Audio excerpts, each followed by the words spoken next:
Gue kan punya misi hidup untuk edukasi di negara ini. Gue pengen Indonesia jadi negara yang lebih baik.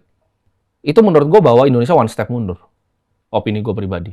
Oh, lu bingung kenapa masih banyak ya orang nonton hal-hal seperti ini yang 12 jam sehari itu waktu yang bukan main buat ditonton. 12 jaman ya. Gitu ya, menurut lu kayak kok begini gitu, harusnya bisa dipakai begitu maksud harusnya bisa dipakai untuk hal yang lebih produktif. Karena gue melihat window ini kan orang yang tidak bekerja kan banyak sekali sekarang. Ini kan jumlah pengangguran kita ini meningkat. Iya. Secara negara, by data itu meningkat.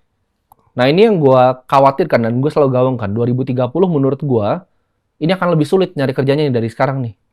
Tapi kalau banyak orang Indonesia yang menghabiskan waktunya nggak improve skill-nya sekarang, nggak improve otaknya sekarang, mereka fokus ngasih atensi mereka. Ini kan game atensi kan?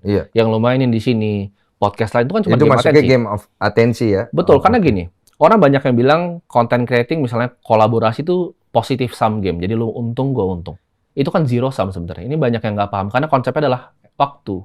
Waktu manusia terbatas. Karena waktu manusia mungkin ada yang punya jatahnya, misalnya gue, let's say si A nih. A tuh punya jatah 1 jam untuk nonton.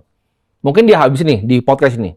Habis itu dia udah harus tidur untuk bekerja paginya. Iya, betul. Jadi konten tuh nggak pernah positif sum, selalu zero sum. Artinya ketika lu nonton konten, itu paling nggak ada yang bermanfaat buat lu gitu maksudnya ya? Menurut gue begitu. Boleh ada entertainment, tapi pada taraf tertentu. Dan entertainment-nya juga jangan gini. Gue nggak masalah sama podcast seperti ini atau live streamer yang memang mengakui mereka cuma ngelucu. Itu that's fine.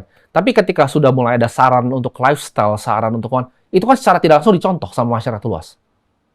Sama teman gue tadi. Dia bilang, gue nongkrong sama 3 teman gue yang lain nih, di handphone begitu, gue ikut nongkrong begitu. Merasa di dalam gitu. Merasa di dalam. Jadi mengikuti semua lifestyle yang mau bangunnya siang sekali, segala macam. Itu diikuti semua.